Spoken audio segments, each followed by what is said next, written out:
Bienvenue dans cette nouvelle analyse. On va plonger dans une idée qui bouscule pas mal de choses en intelligence artificielle. Mais d'abord, il faut réaliser un truc sur notre propre cerveau. On ne voit jamais le monde tel qu'il est. Jamais. Non, c'est vrai. On interagit avec une sorte de simulation interne, un modèle mental, que notre cerveau construit en permanence. C'est une excellente façon de le dire. Ce modèle, c'est une machine à prédire. C'est pour ça qu'un joueur de baseball, par exemple, peut frapper une balle à 160 km/h. Oui. Il ne fait pas de calcul de trajectoire conscient. Son cerveau a un modèle tellement affûté qu'il prédit où la balle sera. Et les muscles réagissent à cette prédiction. C'est presque un réflexe, tu vois, basé sur une simulation interne. Et les illusions d'optique, c'est la preuve parfaite de ça. Notre cerveau fait une prédiction et parfois, cette prédiction est fausse. Exactement. C'est ce qui nous amène à l'article du jour, World Models de David Ha et Jürgen Schmidhuber. Ils se sont posé une question un peu folle. Et si on apprenait à une IA à faire exactement ça, à se construire son propre modèle du monde? Voilà. Et l'hypothèse de base est assez radicale. Souvent, on pense qu'une IA a besoin d'un algorithme de décision ultra complexe pour être intelligente. Eux, ils proposent l'inverse. C'est-à-dire, Et si le secret, en fait, c'était pas la complexité de la décision, mais la qualité de la représentation du monde? Et si on pouvait avoir un décideur tout simple, mais qui s'appuie sur un rêve incroyablement riche de la réalité?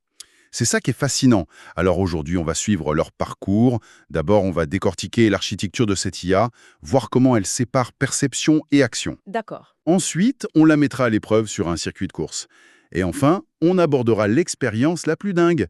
Est-ce qu'elle peut apprendre une tâche en s'entraînant uniquement dans sa propre hallucination? C'est là que ça devient vraiment contre-intuitif. Alors commençons par l'architecture. La pierre angulaire de tout ça, c'est une division du travail très très claire. Ok. D'un côté, un très grand et complexe modèle du monde, et de l'autre, un tout petit, presque trivial contrôleur. Attends, rien que ça me surprend.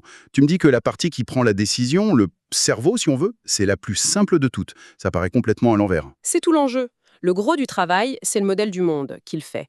Il a deux composants. Le premier, V pour vision, c'est un variational auto-encoder, un VAE. D'accord? Son seul job, c'est de regarder un écran de jeu, disons une image de 64 par 64 pixels, et de la distiller en une poignée de nombres. Un code abstrait qu'on appelle Z. Ah oui, c'est comme s'il résumait une scène complexe en quelques mots-clés. D'ailleurs, les images qu'on voit dans l'article, celles qui sont reconstruites à partir de ce code Z, elles sont assez floues. C'est ça, On perd les détails, mais l'essentiel est là. La route, le virage. précisément. Et c'est suffisant. Vient ensuite le deuxième module, M pour mémoire. Et là, attention au nom. Pourquoi? Ce n'est pas une mémoire qui se souvient du passé. C'est un réseau de neurones récurrent, un MDN-RNN, dont le but est de prédire l'avenir. Il prend le résumé de l'image actuelle, le Z, et l'action de l'agent.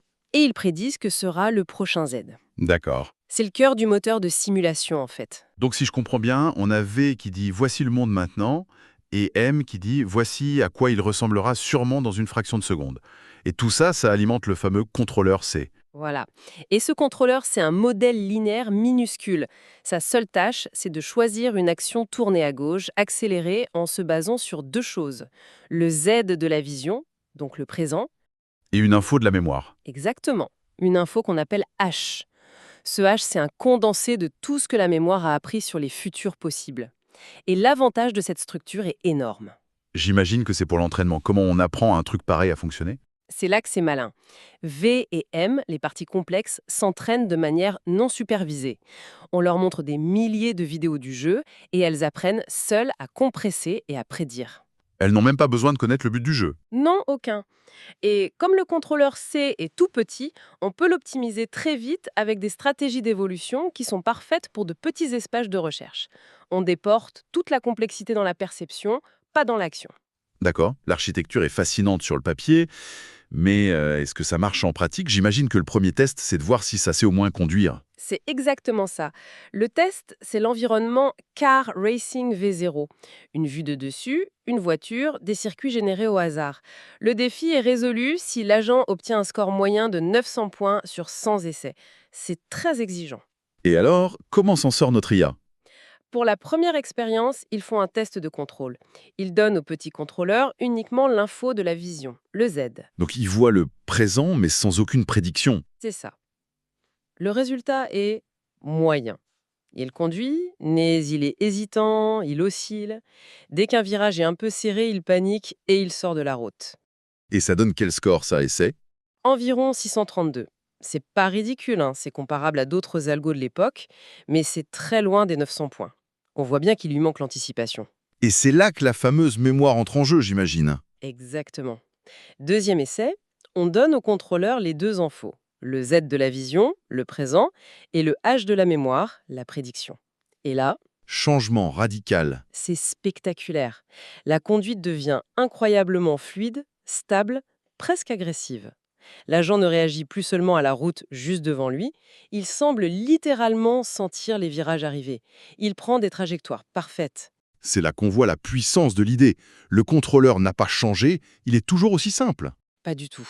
Mais la qualité de l'info qu'il reçoit est infiniment plus riche. Ce GED, c'est un condensé de toute la dynamique de l'environnement. C'est le point crucial. Le contrôleur n'a plus qu'à piocher dans cette information pour prendre une décision qui semble quasi instinctive. Et le score le confirme, 906 points en moyenne. Ah oui, quand même. Non seulement le problème est résolu, mais à l'époque, c'était un nouveau record de performance. Ça prouve le principe, mieux vaut une excellente carte du monde et un plan de route simple qu'une carte moisie et un GPS ultra compliqué. D'accord, la démonstration est faite. Mais l'article ne s'arrête pas là. L'expérience suivante est encore plus folle. Ah oui, là on passe à un autre niveau. On change de jeu pour Visdoom, un jeu de tir. La tâche est simple, l'agent est dans une pièce, des monstres lui tirent des boules de feu. Il doit les esquiver. La récompense, c'est juste le temps de survie. Et la question des chercheurs devient carrément philosophique. Complètement. Ils se demandent, est-ce qu'on a vraiment besoin du vrai jeu pour apprendre? Est-ce qu'on pourrait entraîner l'agent entièrement à l'intérieur de son propre rêve? Attends, pour être sûr de bien comprendre. Oui, Il débranche le jeu réel et l'agent s'entraîne dans sa propre tête. c'est de la science-fiction là. Comment ça marche concrètement? La procédure est brillante. D'abord, il laisse un agent robot agir au hasard dans le vrai jeu Visdoom pour collecter des données. Environ 10 000 parties. Ok. Avec ça, ils entraînent le modèle du monde, vision et mémoire. La mémoire apprend non seulement à prédire la prochaine image, mais aussi à prédire si l'agent va mourir. D'accord, donc le modèle du monde est calé sur la réalité. Et après, on jette le vrai jeu à la poubelle. On ne s'en sert plus du tout. On crée un environnement virtuel qui n'est rien d'autre que le modèle M, la mémoire prédictive. L'agent va vivre et s'entraîner exclusivement dans cette simulation interne. Et son objectif, c'est de survivre aux boules de feu. Halluciné. C'est incroyable. C'est ça. Et ensuite, le moment de vérité. On prend le contrôleur qui a appris dans ce rêve et on le branche sur le vrai jeu. Et alors, est-ce que ça se transfère au réel? C'est là que ça devient stupéfiant. Non seulement ça marche, mais ça marche mieux que prévu. Dans le monde réel, l'agent survit en moyenne 1100 pas de temps. Ah oui? Le seuil pour considérer la tâche résolue était de 750. Il explose l'objectif. Attends, tu veux dire qu'il est encore plus performant dans la réalité que dans son propre rêve? Dans l'article, son score dans le rêve tournait autour de 900, c'est ça? Exactement. Et c'est totalement contre-intuitif. On s'attendrait à ce que le passage au monde réel, qui est forcément plus complexe, dégrade ses performances. Mais c'est l'inverse qui se produit. Le rêve a été un terrain d'entraînement extraordinairement efficace. Mais ça soulève une question. Pourquoi? Et puis, tout n'a pas pu être si simple. Il a bien dû y avoir un problème, non? Tu mets le doigt dessus. Pendant l'entraînement dans le rêve, un problème très étrange est apparu. L'agent a appris à tricher. Comment ça? Il a commencé à exploser les failles de son propre modèle du monde. Non, c'est génial. L'IA a trouvé un exploit dans son propre cerveau. C'est le genre de choses qu'un joueur humain ferait pour trouver une faille dans le code d'un jeu? C'est exactement ça. Le contrôleur, en cherchant à maximiser sa survie, a découvert des séquences de mouvements bizarres qui, dans son rêve, empêcha les monstres hallucinés de tirer. Une sorte de danse magique. Voilà, un super pouvoir qui n'existe que dans sa tête. Une stratégie brillante dans son modèle imparfait, mais totalement inutile dans la réalité où les vrais monstres continuent de tirer. C'est le danger de s'entraîner dans une simulation qu'on a soi-même créée. L'élève finit par voir les faiblesses du maître. Comment ils ont résolu ça à Garan? La solution est aussi simple qu'élégante. Ils ont décidé d'injecter une dose de chaos dans le rêve. Ils ont introduit un paramètre qu'ils appellent la température, noté taux. D'accord. En augmentant cette température, le monde virtuel devient plus stochastique, plus imprévisible. Les trajectoires des boules de feu ne sont plus parfaites, elles peuvent dévier un peu, le rêve devient un peu plus bruyant. Et ça suffit à l'empêcher de tricher. Oui, parce que sa danse magique ne fonctionnait que si les règles du rêve étaient parfaitement rigides. En rendant le rêve moins prévisible, il l'enforçait à abandonner ses stratégies bizarres pour apprendre une compétence plus robuste et générale, l'esquive. Il a dû apprendre à vraiment jouer au jeu, pas à pirater sa simulation. Tout à fait. Le tableau des résultats dans l'article est très clair là-dessus. Une température trop basse, et l'agent devient un dieu dans son rêve, mais un novice dans la réalité. C'est ça. Une température trop haute, et le rêve devient un cauchemar tellement chaotique qu'il n'apprend plus rien. Exactement. Il y a un sweet spot, un équilibre parfait, où le rêve est juste assez imprévisible pour forcer un apprentissage robuste, mais assez structuré pour rester cohérent. Et c'est là que le transfert vers le réel est le meilleur. C'est une belle leçon. Un peu d'incertitude est parfois la clé pour apprendre des vérités solides. Tout à fait. Bon, si on résume, il y a plusieurs leçons à en tirer. La première, c'est que cette architecture qui sépare un grand modèle prédictif d'un petit contrôleur est redoutablement efficace. Deuxièmement, et c'est le plus marquant, on a la preuve qu'une IA peut apprendre des compétences complexes en s'entraînant exclusivement dans son rêve. Et ce rêve est un excellent professeur. Et enfin, d'un point de vue purement pratique, c'est aussi beaucoup plus rapide.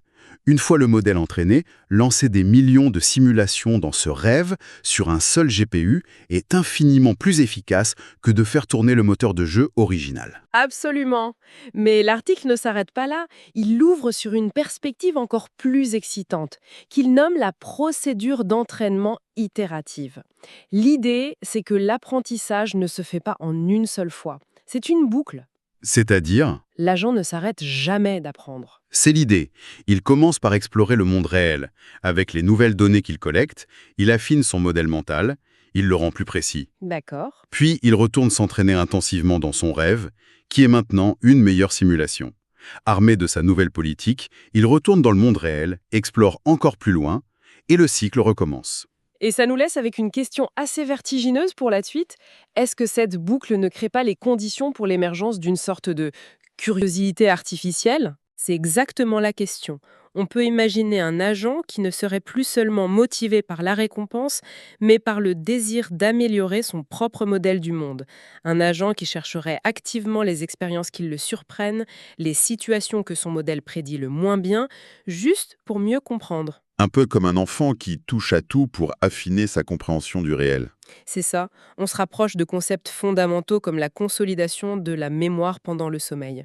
La question qui reste en suspens est donc, que se passe-t-il quand une IA ne se contente plus d'apprendre sur ce qu'on lui donne, mais est poussée par une motivation interne à explorer et à affiner sans cesse sa propre compréhension du monde?